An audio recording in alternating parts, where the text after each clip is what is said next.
Promesse biblique du jour, bonjour à tous. Il est très important de grandir spirituellement. Et si j'avais un titre à donner aujourd'hui, c'est « Comment faire un bon bilan de fin d'année ?» Il est de coutume qu'en fin d'année, les grandes, les petites ainsi que les moyennes entreprises épluchent leurs opérations pour faire le bilan de l'année afin de savoir si celle-ci est bénéficiaire, déficitaire ou stable. Ce bilan leur permettra par la suite soit de corriger le tir, soit de maintenir la bonne cadence, soit de ralentir pour ne pas imploser. Les enfants de Dieu que nous sommes devrions nous aussi adopter cette habitude, en profitant de la fin d'année pour faire le bilan de notre marche avec Dieu, celui de nos relations, de nos projets, de notre ministère, de notre mariage, de notre foyer, bref, de tous les domaines de notre vie autant que possible, afin de pouvoir s'ajuster aux besoins en prenant les bonnes résolutions qui s'imposent dès le début de la nouvelle année qui se trouve à quelques encablures. On définit le bilan comme étant le résultat global d'une opération, d'un projet quelconque. C'est aussi l'inventaire général des éléments d'une situation et enfin, métaphoriquement, le bilan consiste aussi en la balance positive ou négative d'une situation matérielle, morale, affective, spirituelle, émotionnelle, etc.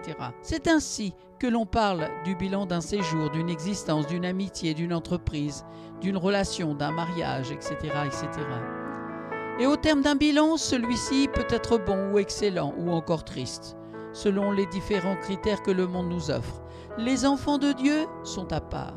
Notre bilan doit se faire sur la base des critères divins. La Bible dit que nous ne sommes pas de ce monde, même si nous sommes encore dans ce monde. Évangile de Jean, chapitre 17, versets 14 à 16. Par conséquent, les enfants de Dieu ne devraient jamais faire leur bilan uniquement sur la base des critères d'évaluation pratiqués dans le monde, même s'ils pourraient devoir transiger avec au travail et dans d'autres domaines de leur vie personnelle. En effet, étant venus sur terre pour accomplir le projet de Dieu, ou plus précisément la mission divine que l'Éternel a confiée à chacun de nous, Jérémie chapitre 29 verset 11, « Car moi, le Seigneur, je sais bien quel projet que je forme pour vous. Et je vous l'affirme, ce ne sont pas des projets de malheur, mais des projets de bonheur. Je veux vous donner un avenir à espérer. » Et lisons aussi dans Romains chapitre 11 verset 29. « Car Dieu ne reprend pas ce qu'il a donné et ne change pas d'idée à l'égard de ceux qu'il a appelés. » Ayons chacun des objectifs personnels à atteindre dans plusieurs domaines de notre vie. Nous, enfants de Dieu,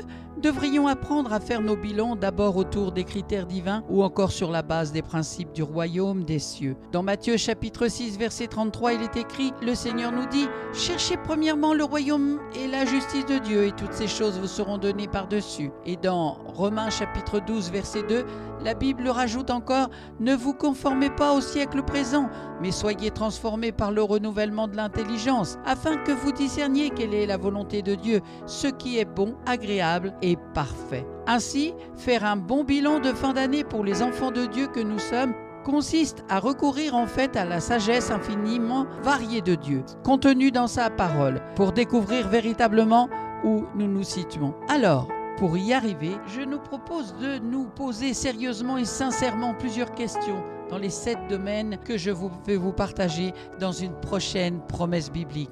Merci pour votre écoute, merci d'avoir pris du temps pour écouter aujourd'hui comment faire un bon bilan de fin d'année. Nous verrons la suite la prochaine fois. À très bientôt, bon courage pour la méditation de la parole de Dieu. Soyez infiniment bénis dans le nom puissant de Jésus. Amen.